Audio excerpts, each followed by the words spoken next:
Well, guess we're stuck in here for the time being. I'm Fred. I'm Bobby.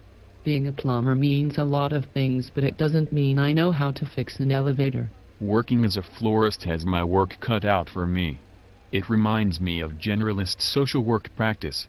A general practitioner helps with all kinds of situations. So, like addressing difficult interactions between a social worker and a client? Yeah, exactly like that. You have to be educated in many areas, multi-skilled, and be able to jump over hurdles that you have never experienced before. But what about fallacy traps? I've heard of those before but don't really deal with them down my line of work. I'm really glad you are so interested in social work. Before my florist career, that's what I had studied in school. Fallacy traps are situations where if someone says or does something once, they immediately apply that to every situation. But that doesn't make it true for every person. What do you mean? I have a few examples. First, say you wanted to lose some weight. Your friend, Becky, says that she lost weight by only drinking water for every meal. She promises that if you do it, you'll lose weight too. Water. Or, if your mom was suffering from a drug addiction and she goes into an NA program.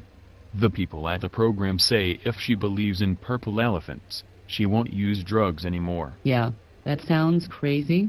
Another fallacy trap is if a social worker encountered a situation where a parent used violence to force a child from misbehaving. Those negative reinforcements would not work for every child. If anything, the child would act out in different ways. So, are there any other rules? Yes, there are 4 things you should remember.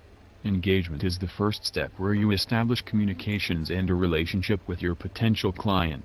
Kind of how we are establishing a relationship now that we are stuck in an elevator. The second step is assessment, where you use verbal and nonverbal communication skills to gather information. The third step is planning. You figure out what needs to be done for someone to be treated for their issue. The fourth step is implementation, where you work towards goals and take steps towards strong points within yourself.